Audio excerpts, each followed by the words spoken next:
Good evening everyone, this is Himanshi and I welcome you all on career will app. Hopefully आप सभी बढ़िया होंगे, मस्त होंगे, ज़बरदस्त होंगे। स्टार्ट करते हैं, समझते हैं कहानी और क्या स्थिति है ये भी समझते हैं। कोई कह रहा है socio economic level does not affect the IQ score. Shreya, ये बात एकदम गलत है।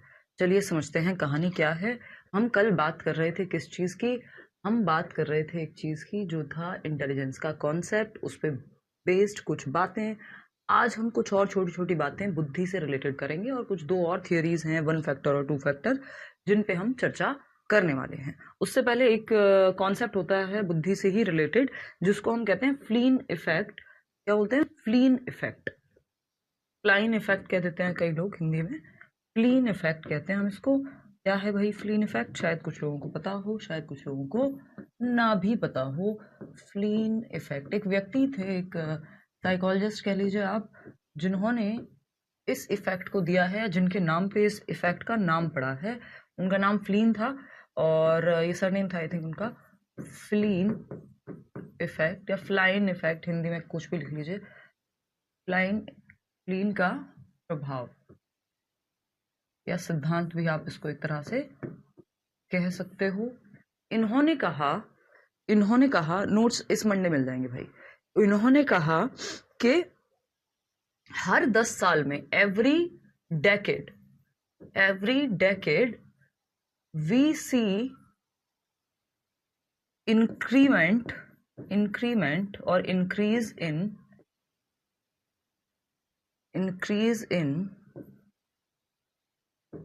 the average IQ of population. Average IQ, simple मतलब हर 10 साल में, डेकेड मतलब 10 सालों का एक समूह, दशक जिसको हम बोलते हैं। तो एवरी 10 ईयर्स जो पिछली जनरेशन है वो नेक्स्ट जनरेशन से, जो नेक्स्ट जनरेशन है, जो आगे आने वाली जनरेशन है, वो इम्प्रूव्ड होती है, बेटर होती है पुरानी जनरेशन से। हम कहते हैं आजकल के बच्चे तो बहुत स्मार्ट हैं, पता नहीं क्या क्या जानते हैं उस उम्र में, जिस उम्र में हमें कुछ नहीं पता था। ये किस बात का उदाहरण है?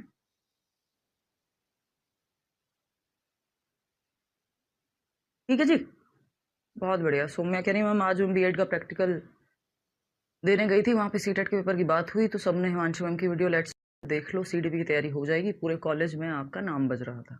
धन्यवाद जी, अच्छा लगता है इस तरह की बातें सुन के कि आप लोगों को हेल्प भी मिलती है। कोई कह रहा है आप भी केवल लड़कियों का कमेंट पढ़ती है, ऐसा नहीं है नवनीत, लड़कियां ज़्यादा हैं टीचिंग में। यूट्यूब पे हमारी ऑडियंस है, उसमें 65% फीमेल्स हैं, तो इसमें मेरा कोई रोल नहीं है। वो प्रोबेबिलिटी के तहत, बारंबारता का नियम आपने पढ़ा होगा, तो उसके तहत, उस लॉ के तहत प्रोबेबिलिटी ही है कि फीमेल्स के कमेंट ज़्यादा दिखेंगे, क्योंकि वो ज़्यादा हैं बाय डिफॉल्ट, है ना। आप यहाँ माइनॉरिटी में हैं मेल्स जो है टीचिंग में। ये भी एक स्टीरियोटाइप से आती है ये बात भी, क्योंकि समाज चाहता है लड़कियां टीचर्स तो बने, डॉक्टर्स तो बने, है ना, कुछ और एडवेंचरस ना करें। बट टीचिंग अपने आप में बहुत प्यारा प्रोफेशन है, तो आपको प्यार हो जाएगा इस बात से, चाहे आप घर वालों के कहने से आए हों टीचिंग में, लेकिन टीचिंग सच में बहुत प्यारा प्रोफेशन है ना। चलिए खैर, ये सब बातें तो because of technology, better nutrition, better methods, बहुत सारी चीज़ें हर 10 साल में आपका एवरेज जो है, चाहे वो आर्थिक स्थिति है, चाहे वो टेक्नोलॉजी है, सुविधाएं हैं, चीज़ें बढ़ रही होती हैं। तो इसलिए हम कह सकते हैं कि हर 10 साल में जो पुरानी जनरेशन से अगली जनरेशन जो आने वाली होती है वो ज़्यादा बेहतर होती है। तो every decade we see increase in the average IQ of people, यानी हर दशक में हम लोगों के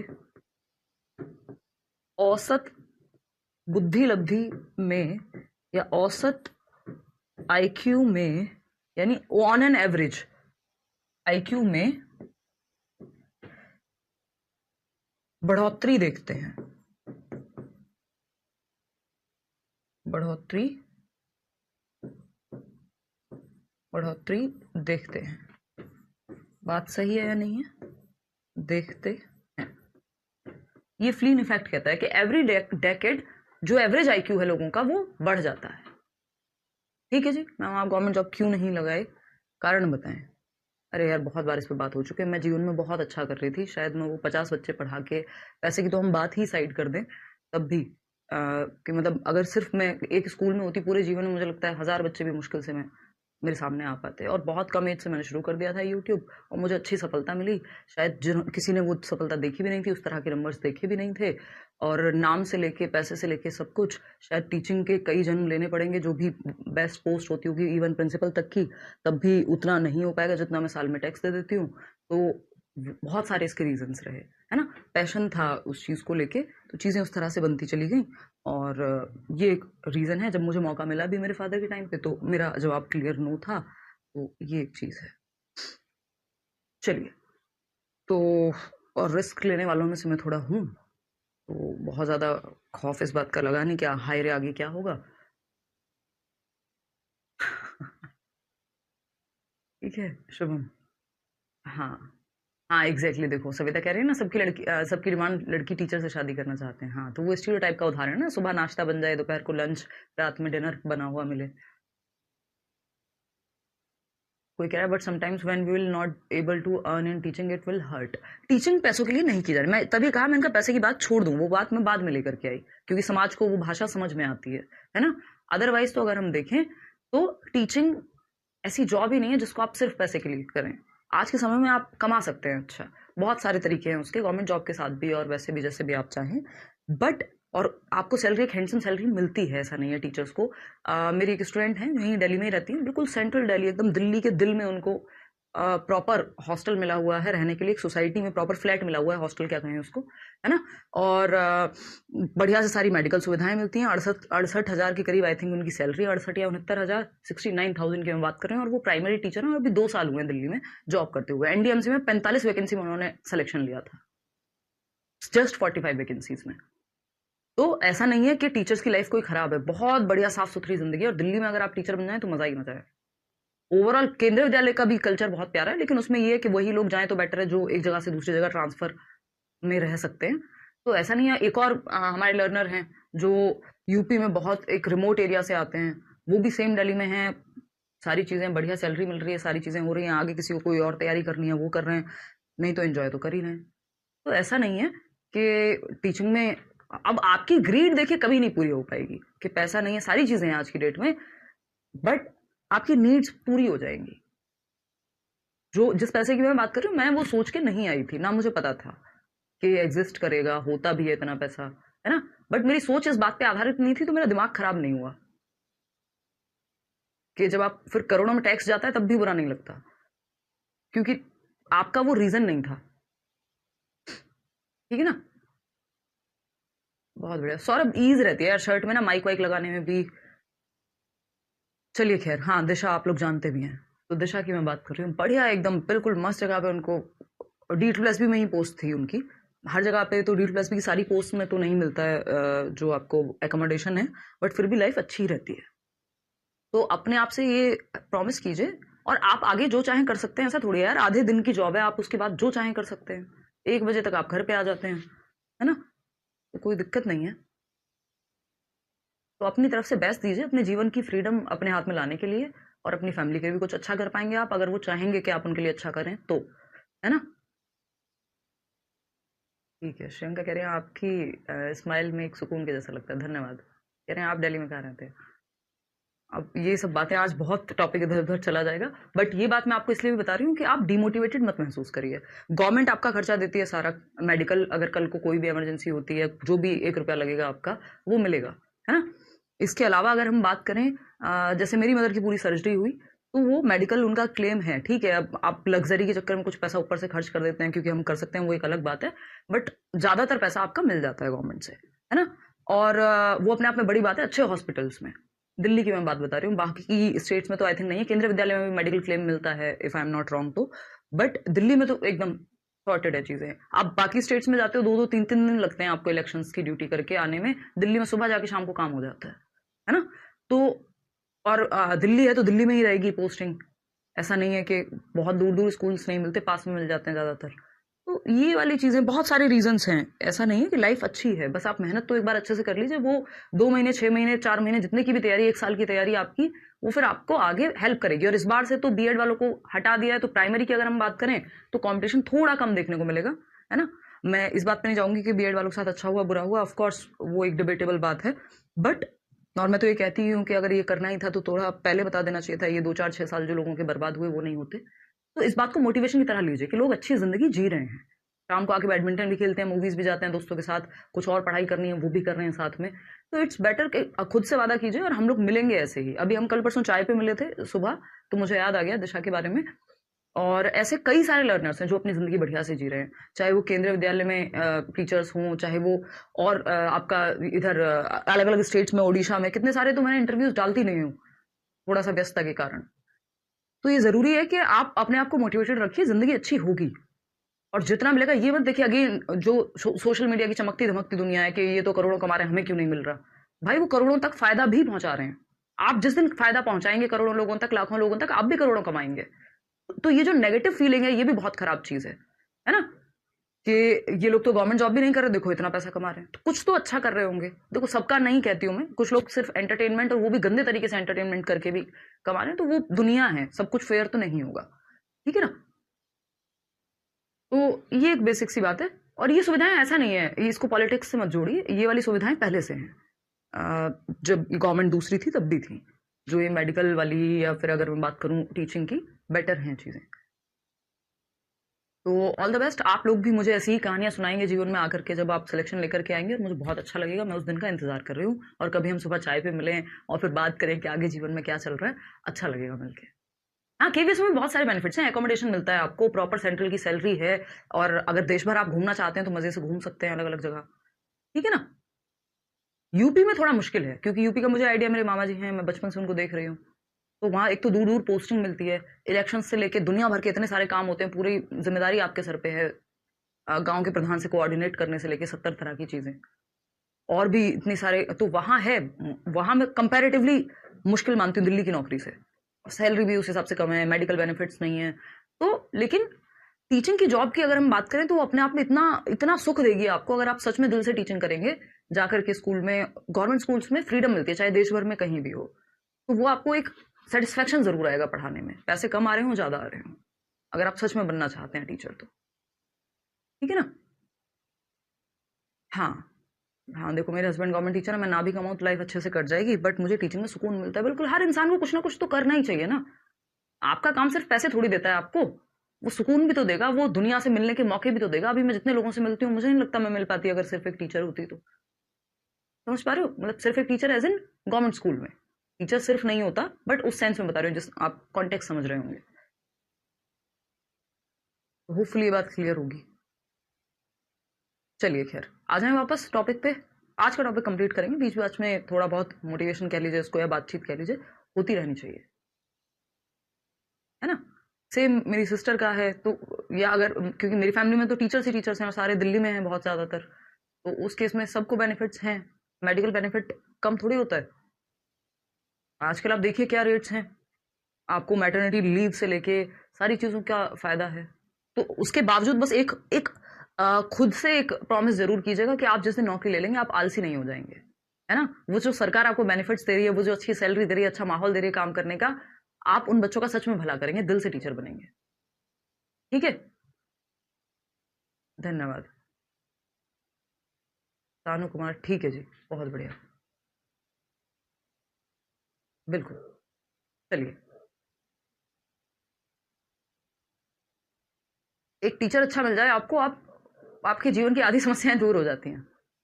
डीट प्लस भी पीआरटी दे सकते हैं 30 साल तक, और टीजीटी 32 साल तक, आई थिंक 34 साल तक पीजीटी, और कैटेगरी के हिसाब से रिलैक्सेशन और मिल जाता है,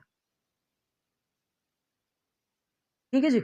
चलिए आते हैं फटाफट से, बहुत बातें हमने कर ली, इधर आते हैं वापस। तो फ्लीन इफेक्ट की अगर हम बात करें, every decade we see increase in the average IQ of people, के हर साल हम देखते हैं कि मान लीजिए पिछले एक दशक में आईक्यू था 110 एवरेज, या मतलब जितना भी था, अगले 10 सालों में जो जनरेशन आएगी हो सकता है उसका एवरेज आईक्यू 120 हो, यानी एवरेज आईक्यू में इंक्रीमेंट दिखता है हमें। प्राइवेट स्कूल में तो टीचर्स का बहुत बहुत ज्यादा एक्सप्लॉयटेशन है, बहुत अच्छे कम प्राइवेट स्कूल्स हैं जहां चीजें ठीक हैं, अदरवाइज वहां तो आपको भी पता है कि बहुत बुरा हालत है प्राइवेट स्कूल्स में। तो उससे तो अच्छा है इंसान एक कोचिंग इंस्टीट्यूट से लेके, ट्यूशन से लेके, है ना, वो फिर एक्सपीरियंस होता जाता है, जब जाके आपको एक अच्छी प्राइवेट जॉब मिल पाती है धीरे धीरे टाइम दे दे के। शुरुआत में तो बहुत एक्सप्लॉयटेशन है। चलिएगा खैर, समझते हैं कहानी क्या है। और छोटे शहरों में तो अच्छे स्कूल्स हैं नहीं उस लेवल के कि फिर वो बहुत अच्छा पे आउट आपको दे दें, तो वो भी डिपेंड करेगा कि आप कहाँ हैं। दिल्ली में भी चुनिंदा ही स्कूल हैं जो अच्छा पे करते हैं प्राइवेट। देखना एक बार, आ जाएं। अब ये सारी बातें करते रहेंगे तभी तो याद रहेगा भाई। रियलिटी में जिस दिन जाएंगे उस चीज के लिए मोटिवेटेड तो रहें। ये जब बनेंगे टीचर, बिल्कुल बन सकते हो, इंटेंशन अच्छी होनी चाहिए अच्छा टीचर बनने के लिए सबसे पहले तो उससे लिए, ठीक है ना। चलिए खैर समझते हैं कहानी। और हम इंटेलिजेंस की बात कर रहे थे, तो फ्लीन इफेक्ट क्या कहता है, हर 10 साल में स्थिति बेहतर होती जाती है आईक्यू की। एक और चीज का आपको ध्यान रखना है, जो ये पहले आप एक क्वेश्चन सॉल्व करो फिर मैं इस पे बताऊंगी। ये है आपके सामने एक क्वेश्चन, इसको करेंगे सॉल्व फिर आगे बढ़ेंगे, देखिएगा।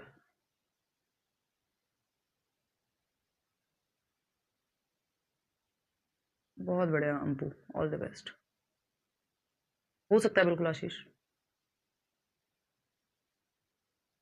बहुत बढ़िया। शिल्पी कह रही हूँ मैं प्राइवेट स्कूल में पढ़ाती हूँ फिर भी 100% देती हूँ अपना, क्योंकि बच्चों के बीच अच्छा लगता है और आपकी नॉलेज बेहतर हो जाएगी। ये आपको फिर आगे एग्जाम्स में भी मदद करेगी। जी दीप्ति, बहुत बढ़िया एहताशम।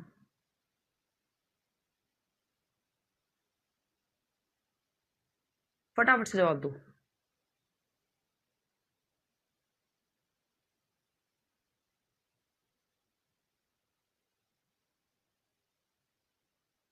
इस पे गीत कुछ नहीं कह सकते, वर्ग 2 की वैकेंसी कब निकलेंगी कोई आइडिया नहीं है ना, कोई ऑथेंटिक न्यूज नहीं है।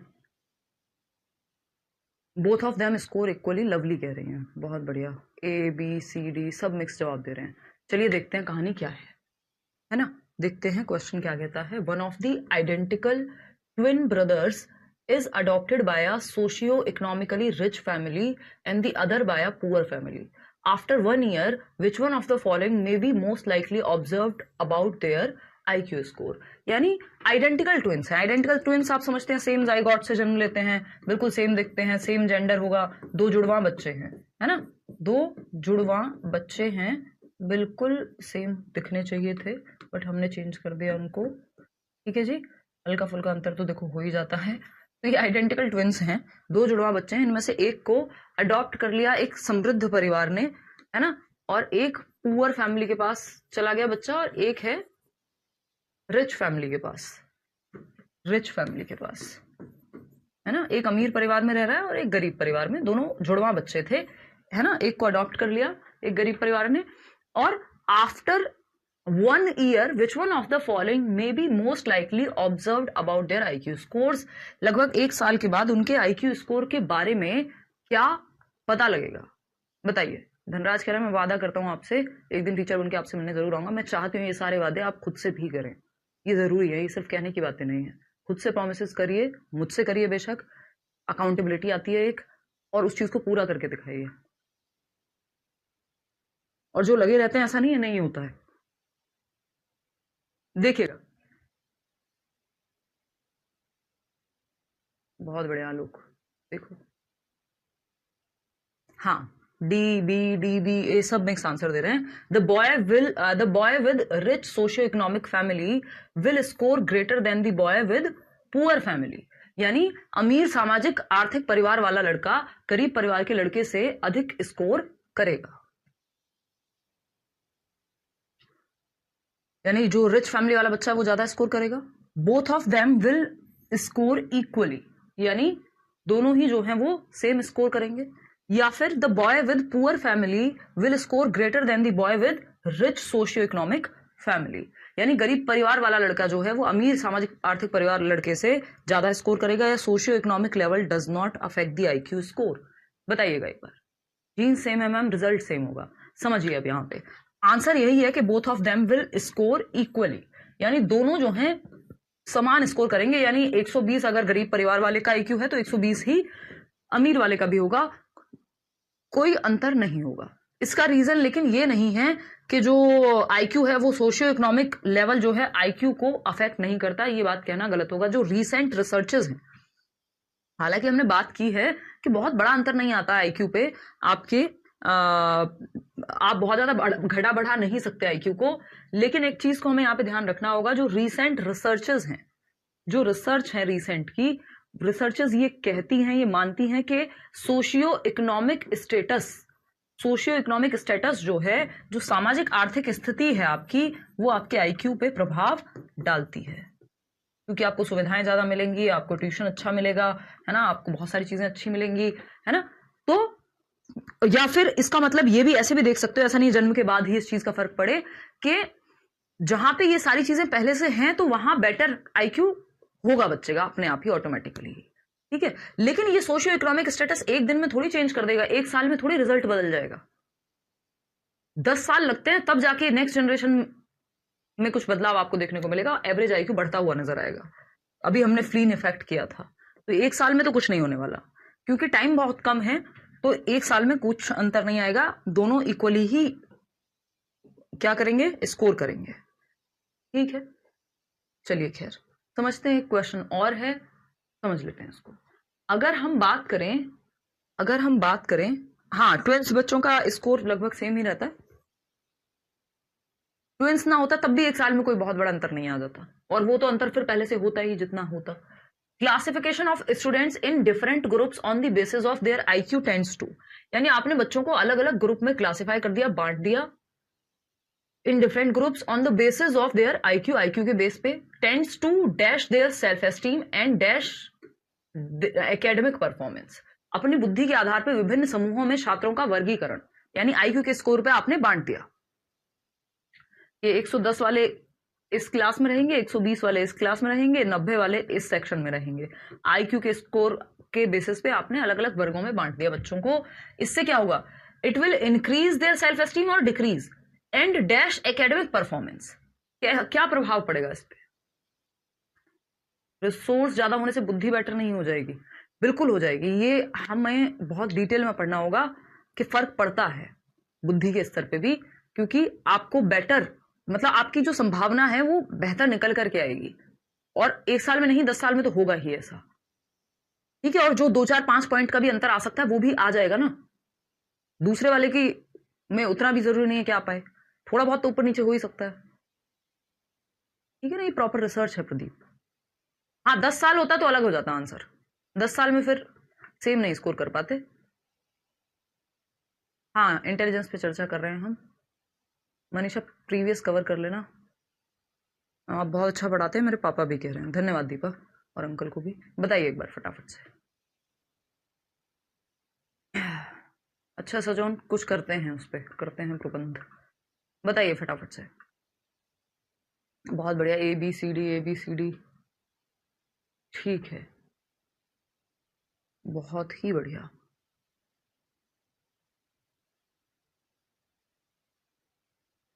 ठीक है। ऑप्शन 1, सीटेट क्लियर करने के बाद तैयारी करिए जम के, देश भर में जहां नौकरी मिल जाए टीचर की, पहले वो ले लीजिए सरकारी, फिर अपने स्टेट में आ जाना या जो मन कर रहा हो उसके लिए, क्योंकि पहले नौकरी लेना जरूरी है, ज्यादा सिलेबस में अंतर होता नहीं है। देखिएगा समझते हैं कहानी क्या है। इंक्रीज होगा सेल्फ एस्टीम या डिक्रीज होगा, देखो दोनों ही डिक्रीज होगा, दोनों ही डिक्रीज होगा, क्योंकि ये बहुत अच्छा तरीका नहीं है कि आप बच्चे को आईक्यू के आधार पे बांट दें। सेल्फ एस्टीम होता है उसका खुद में विश्वास कि वो अच्छा कर सकता है। अब जब आपने या तो ज्यादा आईक्यू वालों को एक साथ रख दिया तो उनमें भी तो एक वो रहेगा ना कि हमने पता नहीं कितना आता है और बाकी बच्चे भी उतने ही इंटेलिजेंट है, तो जरूरी नहीं है उस कंपटीशन की भावना से उनका फायदा हो, उतना ज्यादा कंपटीशन ठीक नहीं है, ठीक। तो इससे क्या होगा, डिक्रीज होगी उनकी सेल्फ एस्टीम, दूसरे बच्चों को लगेगा यार हम तो बहुत कम हैं, तभी हमें डी सेक्शन में डाला है। और जब सेल्फ एस्टीम, खुद में विश्वास कम होगा तो एकेडमिक परफॉर्मेंस भी कम हो जाएगी, चाहे आईक्यू क्यों ना ज्यादा हो, क्योंकि आपस में जब इतना कंपटीशन हो गया तो जो ज्यादा ला सकता था नंबर वो भी हो सकता है कि ना ला पाए, तो दोनों ही चीजों में कमी होगी, इसलिए आईक्यू के आधार पर बांटना कोई बहुत अच्छी चीज नहीं होती, ठीक है जी। चलिए खैर आगे बढ़ते हैं, समझते हैं कहानी क्या है। 2 थियरीज हैं छोटी छोटी जो हमें समझ लेनी चाहिए, सिंगल फैक्टर और 2 फैक्टर थियरी, ठीक है। सिंगल फैक्टर और 2 फैक्टर थियरीज ऑफ इंटेलिजेंस, देखते हैं कहानी क्या है। सिंगल फैक्टर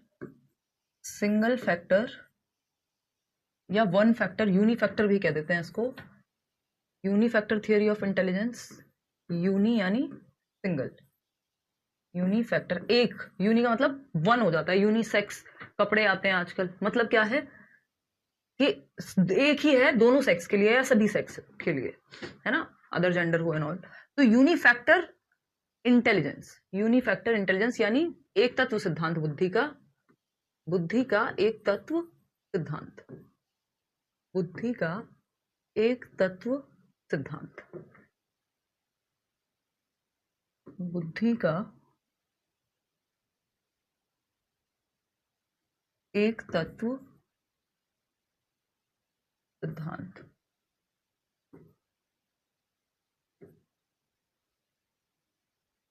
ठीक है, बुद्धि का एक तत्व सिद्धांत। ये क्या है? एल्फ्रेड बिने, जिन्होंने पहला बुद्धि का परीक्षण दिया था, उन्होंने ही इस थियरी को दिया। एल्फ्रेड बिने, कल हमने बात की थी ना बिने के बारे में। अल्फ्रेड बिने कह देते हैं हम, अल्फ्रेड बिने। क्या कह रहे हैं अल्फ्रेड बिने? एल्फ्रेड बिने कह रहे हैं कि बुद्धि एक फैक्टर है, सिंगल फैक्टर है, वन फैक्टर है, और ये लॉजिकल एबिलिटी जैसा दिखता है, यानी आपके अंदर एक तार्किक क्षमता होगी तो आप बुद्धिमान हैं, अदरवाइज आप नहीं हैं। और ये सिंगल फैक्टर जो है, अगर आप मैथ्स में अच्छे हैं तो आप ज्योग्राफी में भी अच्छे होंगे, अगर आप ज्योग्राफी में अच्छे हैं तो साइंस में भी अच्छे होंगे, अगर आप साइकिल चलाने में अच्छे हैं तो आप बाजा बजाने में भी अच्छे होंगे। ये ऐसी सी बात थी। आज के समय में सुन के आपको लग रहा होगा क्या बेवकूफी है, ऐसे थोड़ी होता है। जो म्यूजिक में अच्छा है मैथ्स में अच्छा होगा जरूरी थोड़ी है ना। यही बाद में लोगों ने आके कहा, इनको क्रिटिसाइज करते हुए। आज के समय में ये थियरी काम नहीं करती, लेकिन उस समय में करती थी कि भाई जरूरी नहीं है जो व्यक्ति म्यूजिक में अच्छा है, स्पोर्ट्स में अच्छा है, अगर विराट कोहली स्पोर्ट्स में अच्छे हैं, जरूरी नहीं है कि वो एकेडमिक्स में भी उतने ही अच्छा कर पाते, बिल्कुल गिफ्टेड लेवल पे। मैं ये नहीं कह रही हूं बुरे होंगे, या हम सचिन तेंदुलकर की कहानी सुनते हैं, या मैं ये नहीं कह सकती कि doctor APJ Abdul Kalam cricket में भी उतने अच्छे होंगे जितने वो साइंस में थे, क्योंकि बुद्धि कोई एक फैक्टर नहीं हो सकता। लेकिन इन्होंने कहा नहीं, बुद्धि तो एक फैक्टर होता है भाई। तो इनकी थियरी के अनुसार क्या है, बुद्धि एक फैक्टर है। अगर आप मैथ्स में अच्छे हैं, साइंस में भी होंगे, साइंस में अच्छे हैं, आप सब में अच्छे ही होंगे, बुरे हैं तो सब में बुरे होंगे। यानी या तो बुद्धि आप में है या तो नहीं है। ठीक है ना।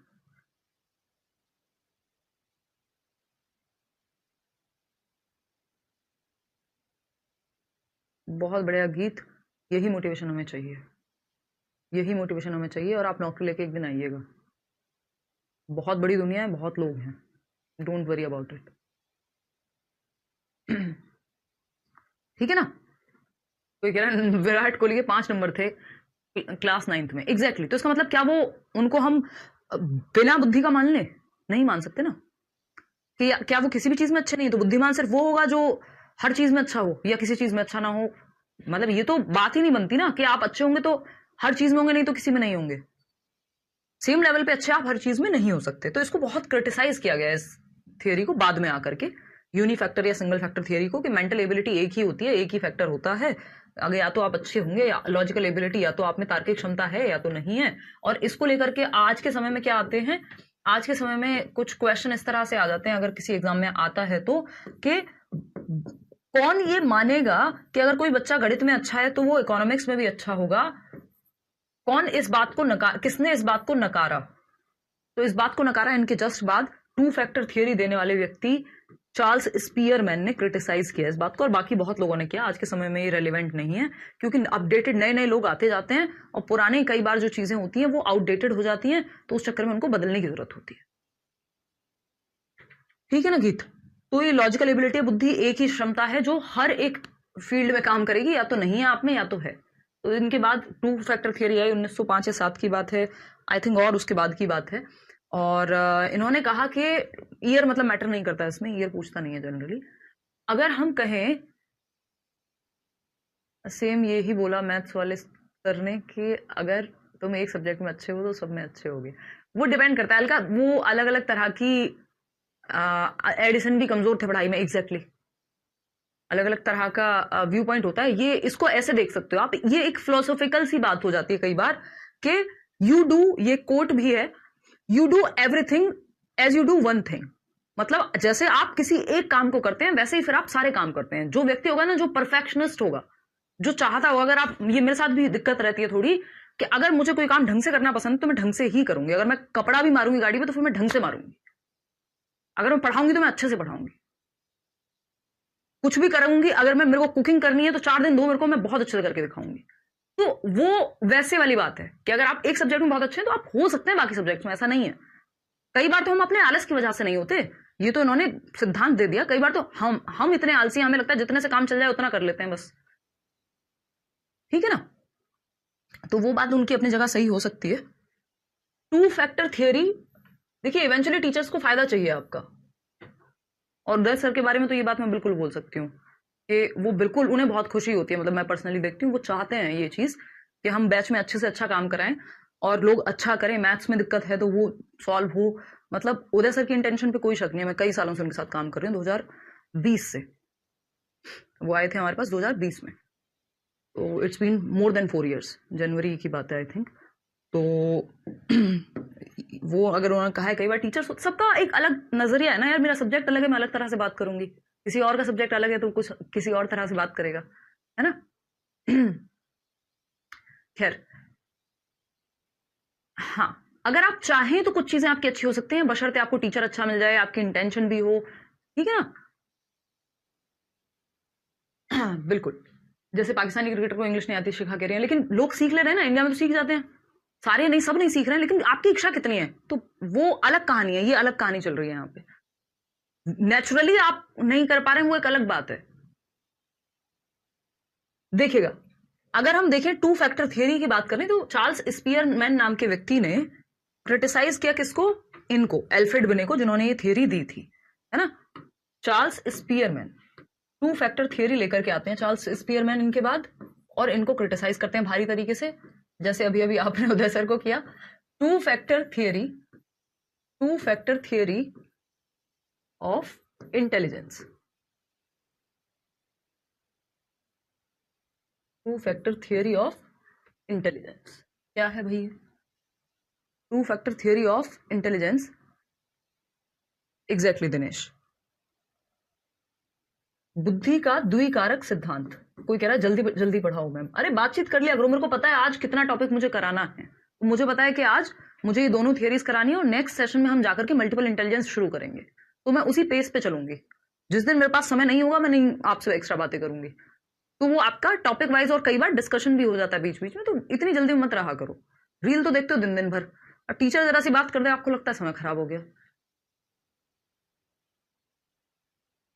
बिल्कुल साधना। चलिए आते हैं, बुद्धि का द्वितत्व सिद्धांत।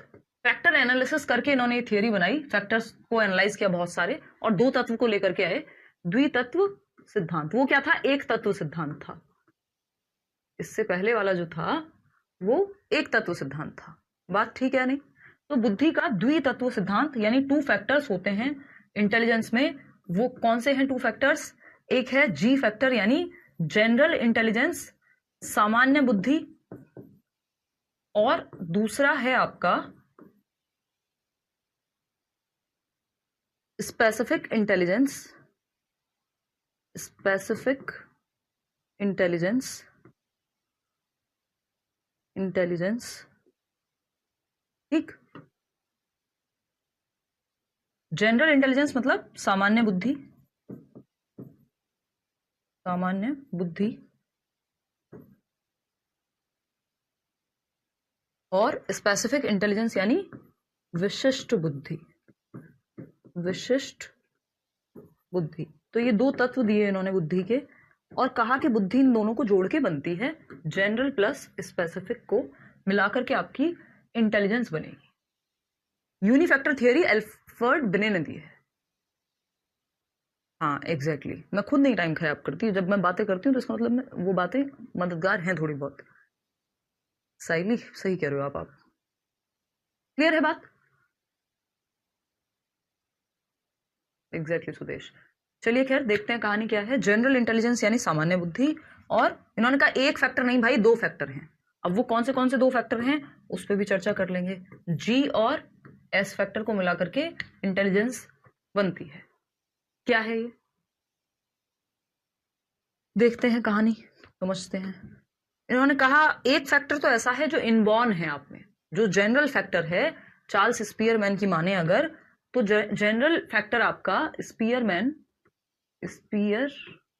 अमेरिकी थे ये भी, चार्ल्स स्पीयरमैन की अगर हम माने, तो वो कह रहे हैं जो जी फैक्टर है, जो जनरल फैक्टर है, वो आपका हेरिडेटरी होता है, यानी आनुवांशिकता से ज्यादा प्रभावित होता है ना। आपके जेनेटिक्स से ज्यादा प्रभावित होता है। अगर आपका जी फैक्टर अच्छा होगा तो आपका एस फैक्टर, जिसको सीखा जा सकता है ट्रेनिंग के माध्यम से, वो भी बेहतर हो जाएगा, है ना। इस पे ट्रेनिंग वगैरह का प्रभाव पड़ता है, लेकिन जितना बेहतर आपका जी फैक्टर होगा। जी फैक्टर क्या है? जनरल इंटेलिजेंस, सामान्य बुद्धि तत्व है आप में एक।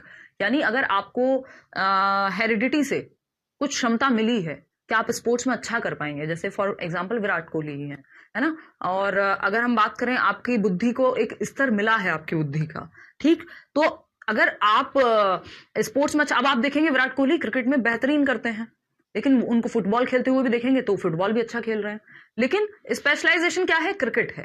तो एक जनरल फैक्टर है कि स्पोर्ट्स एबिलिटी उनमें ज्यादा है, और उसकी वजह से जब उनको ट्रेनिंग मिली किसी एक गेम में, स्पोर्ट्स में, तो उन्होंने अच्छा किया। तो स्पेसिफिक फैक्टर या स्पेशल फैक्टर क्या बन गया उनके लिए? क्रिकेट बन गया। वहीं अगर हम देखें तो स्पोर्ट तो वो कोई भी खेल लेंगे और नॉर्मल आदमी से तो अच्छा ही खेल लेंगे। इसका मतलब कि उनकी जनरल एबिलिटी अच्छी है, कि अगर कोई पढ़ाई में अच्छा होता है तो हम देखते हैं कि यार नंबर मिला जुला के सब में अच्छे ही ले आता है, लेकिन किसी एक सब्जेक्ट में बहुत अच्छा हो सकता है। तो एक जनरल एबिलिटी है जो हेरिडेटरी है, जो आपको मिली है, और एक है स्पेसिफिक एबिलिटी, स्पेशल एबिलिटी भी कह देते हैं कई लोग, विशिष्ट बुद्धि, जो किसी एक पर्टिकुलर क्षेत्र में, किसी एक पर्टिकुलर फील्ड में आपको अगर ट्रेनिंग मिल जाए तो उसको इंप्रूव किया जा सकता है, बशर्ते आपकी जनरल इंटेलिजेंस, जो जनरल तत्व है, वो आपका अच्छा होना चाहिए। उसकी वजह से आप बहुत सारी चीजें, स्पेसिफिक चीजें अच्छी कर सकते हैं।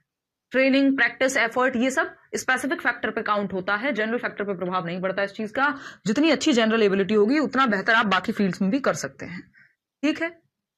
फॉर एग्जाम्पल आप मुझे इस सवाल का जवाब दीजिए, यहां विराट कोहली फुटबॉल खेल रहे हैं और साइना नेहवाल क्या खेल रही हैं? बैडमिंटन खेल रही हैं। कौन सा फैक्टर जो है वो जी फैक्टर है और कौन सा एस फैक्टर है? बताइए, कौन सा फैक्टर जी फैक्टर है और कौन सा एस फैक्टर है? बताइए। जो चार्ल्स स्पीयरमैन के 2 फैक्टर हैं उनमें से कौन सा फैक्टर कौन सा है, ये बताना है आपको। क्लास का टाइम आपका 5 बजे हो जाएगा, मंडे से शाम को 5 बजे आपकी वाली क्लास चला करेगी, मंडे से। ये आज लास्ट क्लास है, देखिएगा फटाफट से जवाब दीजिएगा।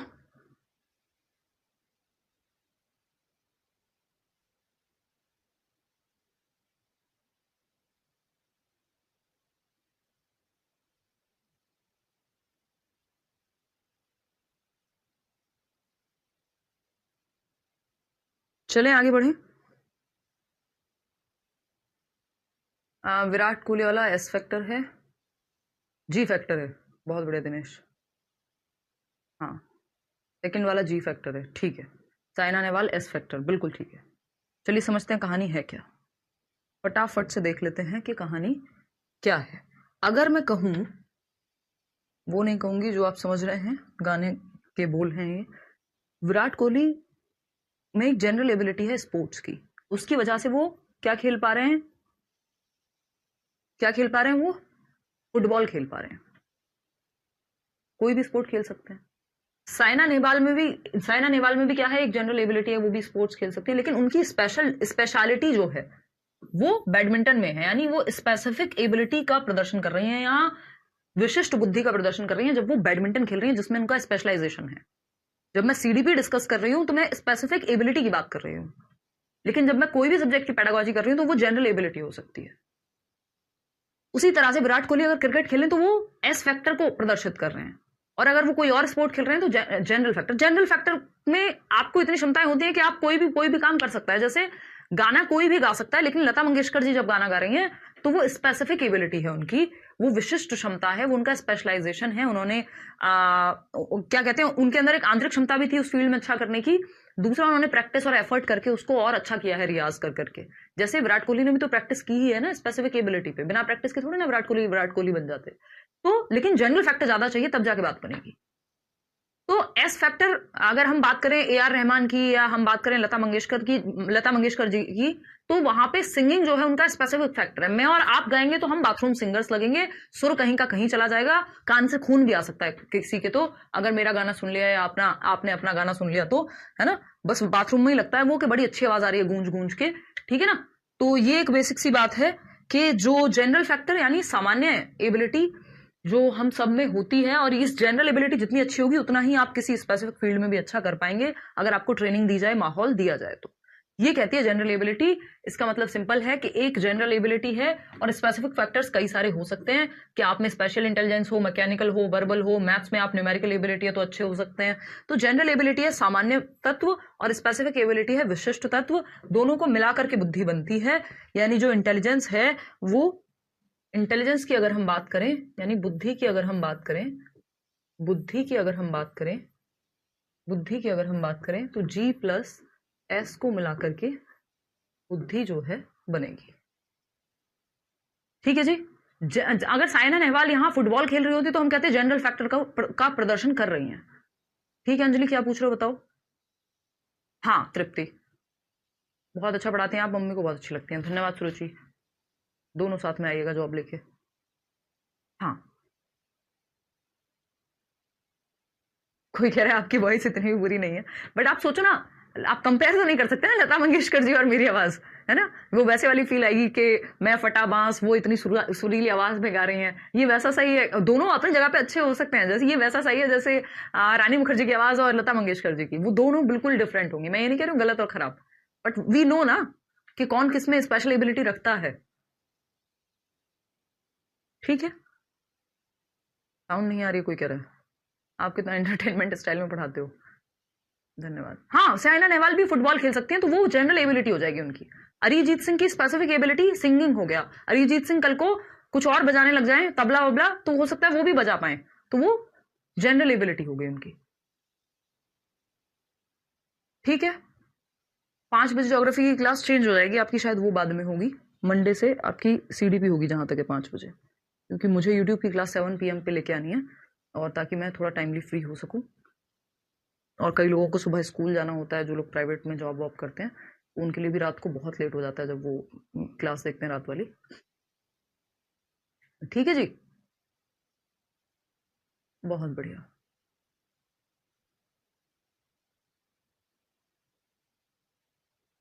चलिए बहुत बढ़िया। और कोई दिक्कत कुछ भी है पूछने को। हाँ, जब मैं CDP पढ़ाऊं तो स्पेसिफिक, जब हिंदी पैसेज पढ़ाओ तो जनरल कह सकते हैं बिल्कुल।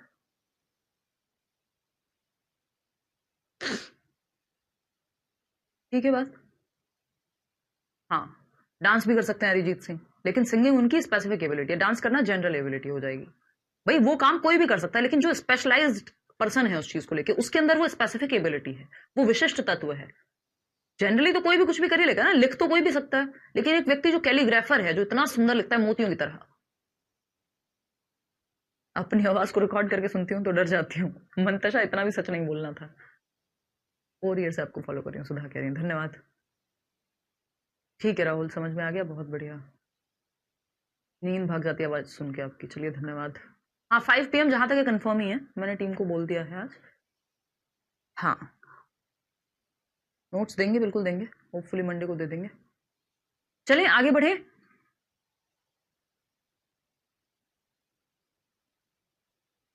कोई कह रहा है क्या मैम, क्या बात है मैम, इतना घूमने का मूड कैसे हो रहा है, खुशखबरी है क्या। नहीं अभी कुछ नहीं है, होगी तो बताएंगे।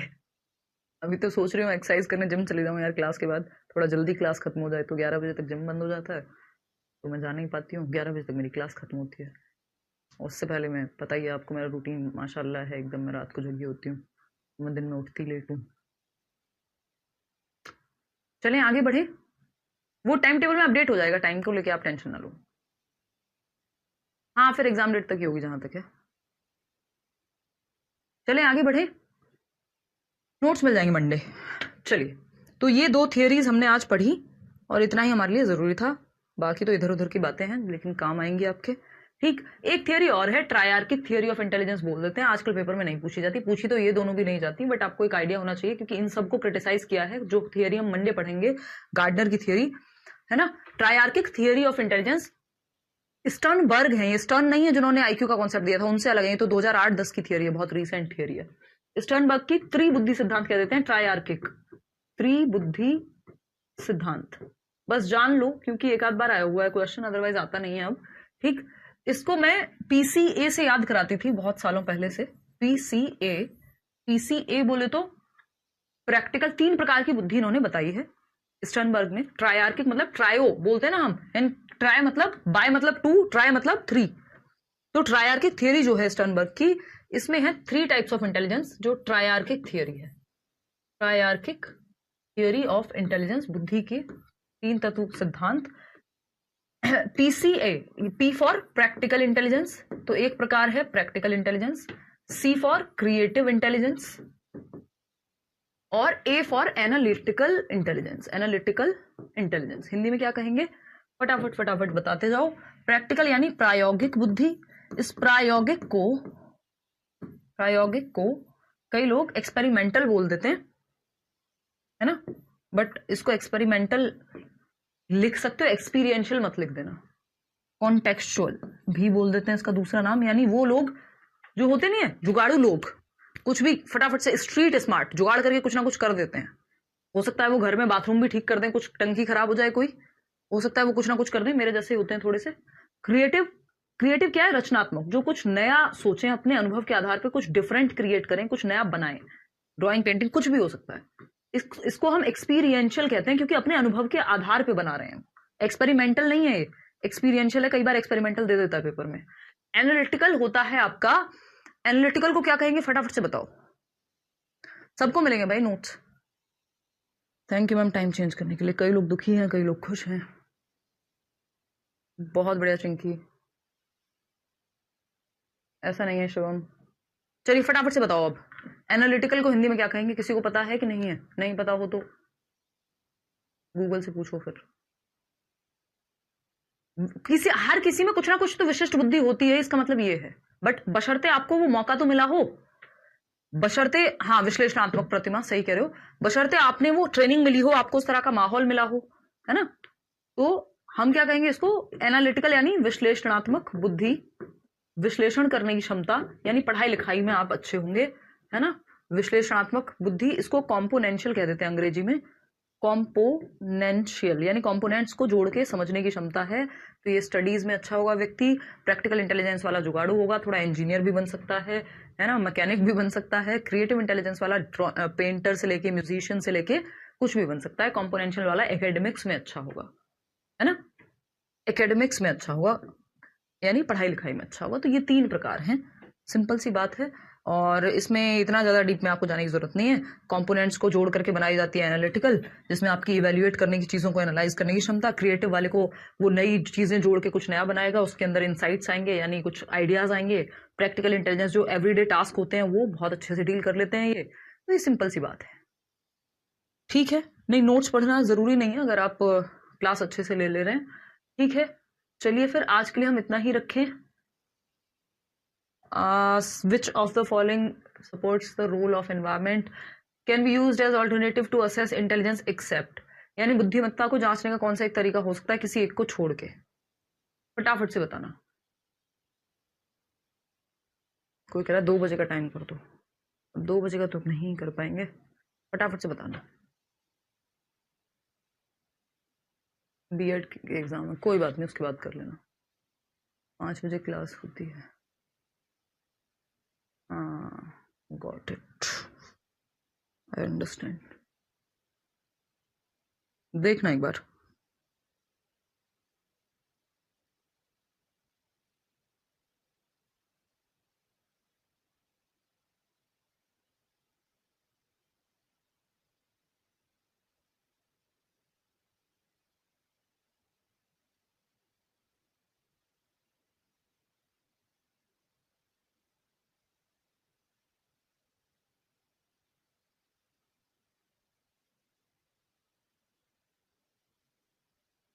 तो the following can be used as alternatives to assess intelligence except, किस चीज को छोड़ के बुद्धि का मापन संभव है बाकी सबके द्वारा।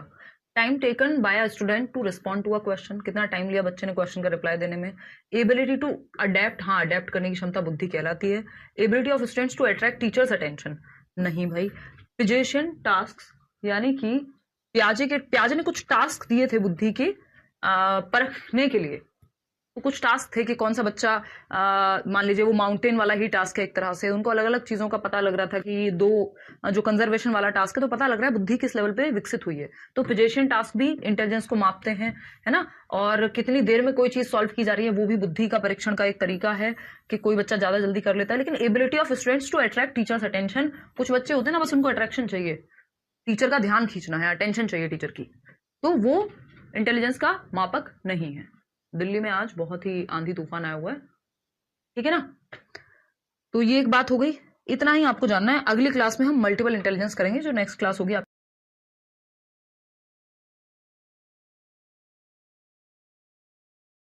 मंडे। वैसे हो चल जाएगा, कोई दिक्कत नहीं है। 5 PM से हम मिलेंगे मंडे को।